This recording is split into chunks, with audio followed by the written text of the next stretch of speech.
आज बहुत डिप्रेशन हो रहा है, एंजाइटी बहुत ज़्यादा है, स्ट्रेस बहुत ज़्यादा फील हो रहा है। ये कुछ ऐसे लफ्ज़ हैं जो कि हमने साइकोलॉजिकल किताबों से पकड़कर अपनी आम जिंदगी के अंदर उसको इस्तेमाल करना शुरू कर दिया है। अब इससे नुकसान ये हो रहा है कि हम क्लिनिकल टर्म्स को अपनी आम वोकैबुलरी डेली रूटीन के अंदर जब इस्तेमाल करते हैं तो हम ये भूल जाते हैं कि किस तरीके से ये इम्पॉर्टेंट या सिग्निफिकेंट साइकोलॉजिकल इलनेसेस या डिसऑर्डर्स हैं जिनके प्रॉपर ट्रीटमेंट्स हैं, थेरेपीज़ हैं,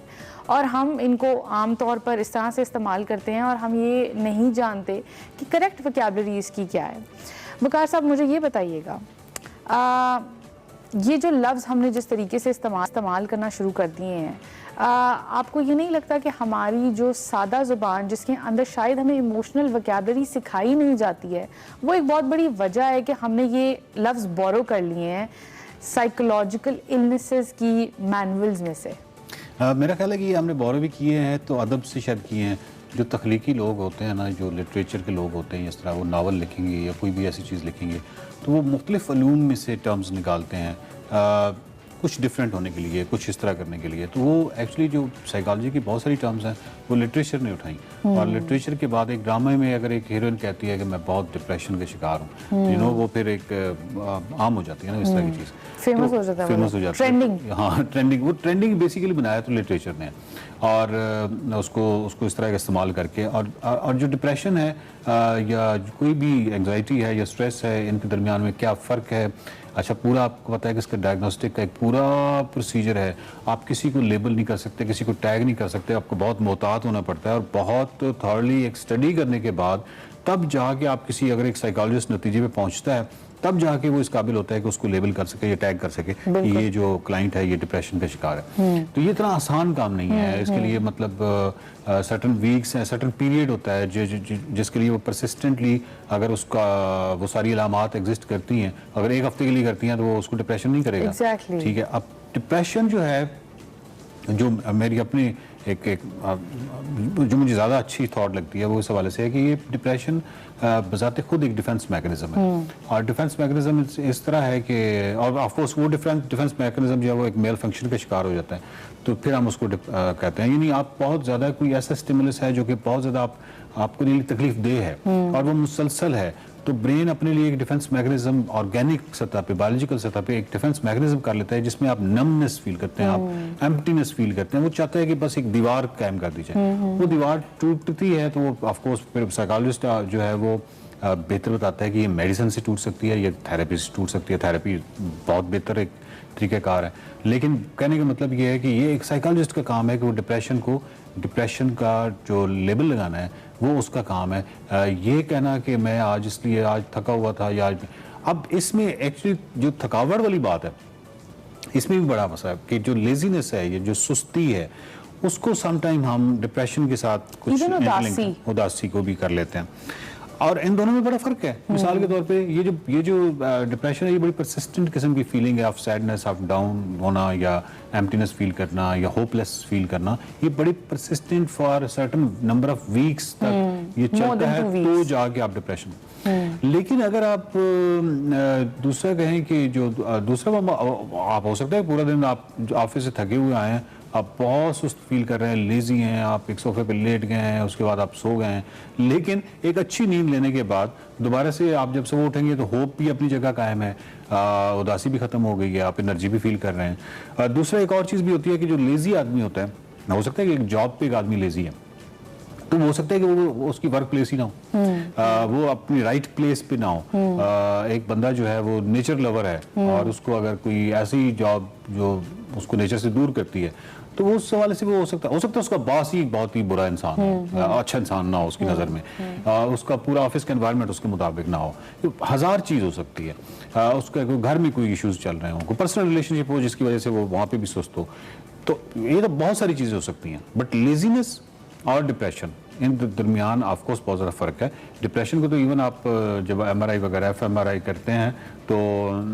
जो कुछ स्टडीज़ ये शो करती हैं कि बेसिकली जो हिप्पोकैम्पस है उसका जो साइज़ है वो 9 to 13% श्रिंक होता है, कम होता है जो डिप्रेशन के मरीज़ होते हैं, जो बहुत अरसे से डिप्रेशन के मरीज़ होते हैं। तो आप इसको बायोलॉजिकल या ऑर्गेनिक सतह पे भी एक बहुत ज़्यादा फ़र्क है, और ऑफकोर्स दूसरी तरह तो फ़र्क है ही। राइट। सो बेसिकली ये एक डिप्रेशन हो जाना, एनजाइटी का शिकार हो जाना, ये क्लिनिकल प्रॉब्लम्स हैं जिसको हम आम जिंदगी के अंदर ऐसे यूज़ करते हैं। हम जब भी कोई सेशंस या ट्रेनिंग्स करवा रहे होते हैं तो उसके अंदर हम स्पेशली जब इमोशनल वोकैबुलरी की बात करते हैं तो मैं अक्सर लोगों को ये सवाल करती हूँ कि कोई से 5 इमोशंस को जो है ना लिस्ट डाउन करें, एंड यूड बी सरप्राइज्ड कि हैप्पी, सैड, एक्साइटेड, फ्रस्ट्रेटेड, ये वो 4-5 लफ्ज़ हैं जो शायद कि लोगों को उनका अंदाज़ा हो, और वो भी उनकी एग्जैक्ट डेफिनेशंस के साथ नहीं। और उसके अलावा कोई इमोशनल वोकैबुलरी जो है वो हम ना सीखते हैं और ना हमें सिखाई जाती है। तो आई थिंक बहुत बड़ा एक इशू ये जो है हमारा कि हम लोग क्यों उधर से बोरो करें और क्यों हम अंडरस्टैंड नहीं करते कि हम इसको इस्तेमाल नहीं कर सकते, वो इसलिए भी है क्योंकि हमारी सादा ज़ुबान के अंदर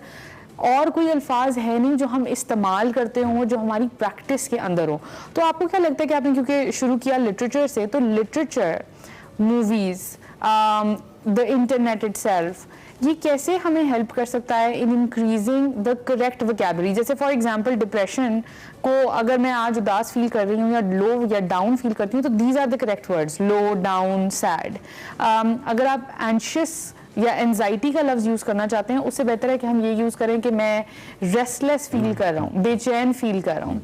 तो हम कैसे अपनी वोकैबुलरी को बेहतर कर सकते हैं? ये तो खैर बेसिक साइकोलॉजी के अगेन वो जो हमने एक सेगमेंट किया था जिसमें हर बंदे को कहा था कि हर फर्द के लिए बेसिक साइकोलॉजी जो है वो ज़रूरी है। ये एक्चुअली बहुत मुश्किल इस हवाले से है क्योंकि लिटरेचर में या किसी भी जगह पे अगर आप किसी जगह पे कहीं आप बहू हैं और अपनी सास को आप ये तो नहीं कहेंगे ना कि मैं उदास हूँ, इससे तो वो मुतासिर हो सकते ना हो। आप वजन देना चाहेंगे ना, तो वजन तो डिप्रेशन से आता है, डिप्रेशन के लफ्ज़ से आता है। तो आप डिप्रेशन भी क्योंकि बहुत ही आम लफ्ज़ हो गया तो उसके लिए फिर कोई और हैवी लफ्ज़ लाना पड़ेगा तब जाके वो बेसिकली अपने बात पे जोर देने के लिए होता है। लेकिन जनरली खैर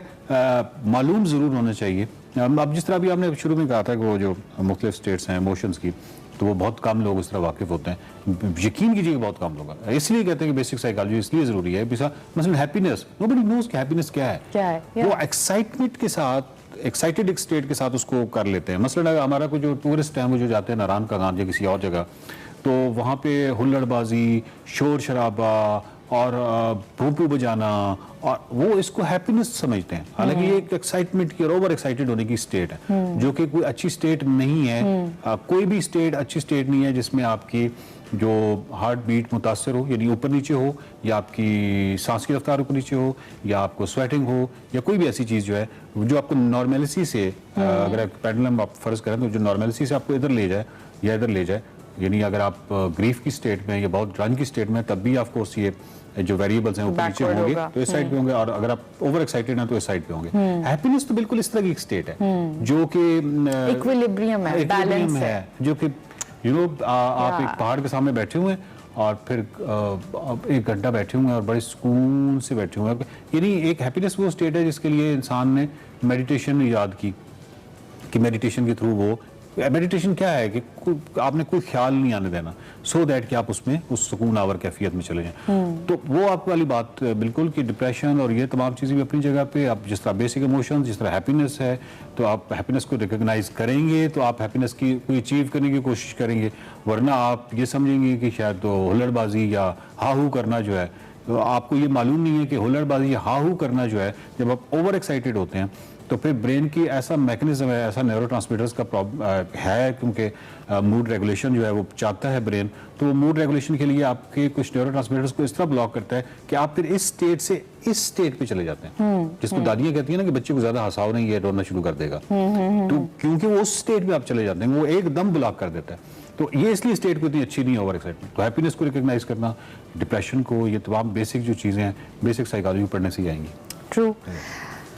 हमारे जो इंफॉर्मेशन का जो मेयार है या जो नॉलेज का जो हमारा मेयार है, क्योंकि हम लोग उसके ऊपर इतना उसको प्रायोरिटाइज नहीं करते हैं,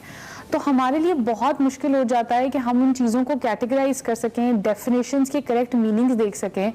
बहुत अच्छी एक मिसाल दी कि हमें हैप्पीनेस और एक्साइटमेंट के अंदर भी फ़र्क नहीं पता, और हमारा जो बैलेंस है वो जाहिर बात है कि हर इंडिविजुअल का जो है वो एक दूसरे से अलग अलग होगा। अपने लिए, दूसरों के लिए नहीं, सबसे पहले अपने लिए इन डेफिनेशंस को, इन इमोशंस की एक्सप्लेनेशंस को ज़रूर पढ़ें, इनकी डिस्क्रिप्शंस को एनालाइज करें और फिर देखें कि ये मेरे साथ कितना कोरिलेट करते हैं, कौन से ऐसे इमोशंस हैं जो मैं ज़्यादा फील करता हूँ, कौन से ऐसे हैं जो कम फील करता हूँ और क्यों। तो मुझे लगता है कि क्यूरियोसिटी जो है ना वो इंसान के लिए इतनी ज़रूरी है कि हम अगर क्यूरियोसिटी को अपने अंदर से निकाल देंगे तो शायद हमारी जो सोच है ना उस पर एक